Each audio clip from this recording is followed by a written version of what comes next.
Okay, so I'm going to get some free coaching from you, Of if you don't mind. Um, course.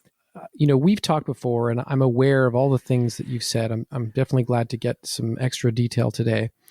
But I do find sugar addictive. I have been on in ketosis for a few weeks or a few months at a time.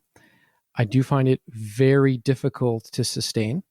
I think I have a kind of a sweet tooth, and I guess I'm curious how you advise people who, and in many cases, are in more dire health circumstances than me, but people who know what they need to do, but just find it very difficult to sustain the habit of eating in this way. And in particular, some of these mindsets that people get into, and you alluded to one earlier when you said, I like to have my little, salty butterscotch chocolate or whatever it was as a reward at the end of a long day, or that it's so effortful to resist these cravings all the time that there might be some kind of emotional or psychological benefit just to sort of indulge occasionally. My sense of the keto diet is that you really need to be quite disciplined, right? Because you don't want to move out of ketosis if you just have something sugary that day or something. Yeah, yeah. So, I mean, I think that the first, all of these are these belief systems. So, what is it that we think we should be doing? So, if we believe that we want to be ketogenic, I find it helpful to ask myself, well, why do I want to be ketogenic? Do I want to be ketogenic because I truly think that this is what's optimizing my health and this is going to give me the lowest mortality, the lowest risk of cancer, the best cognitive function? And if I'm really attached to that, then, in those moments when the craving comes, this is where mindfulness comes in. And we really pay attention to what do I get out of eating this sugar indulgence versus what do I also get when the shame, the remorse, I'm not in ketosis, and, whatever things that I'm noticing are changing. Now, for me, I don't notice that many bad things in my body from my small indulgences. So I do have a hard time convincing myself that I should follow a ketogenic diet. I agree that the research is all there, and yet I need to have a little bit more compelling evidence. I guess I'm not that smart, but for me, I just need to have a reason to do it. So for my patients that are in those dire straits that you're talking about, I think that for some people it truly becomes life or death.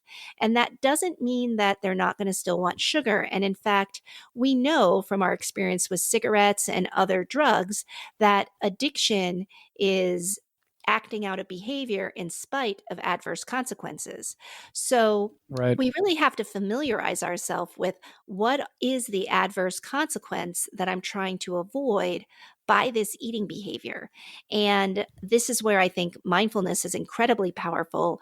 And we do have our tool Eat Right Now, which is a digital app that takes people through a 28-day mindfulness-based program. There's also a nutritional curriculum that I happen to create that's in there, as well as a whole bunch of other bonus mindfulness modules. So I don't think the fear of disease or the fear of adverse consequences is what gets anybody to make a long-term change.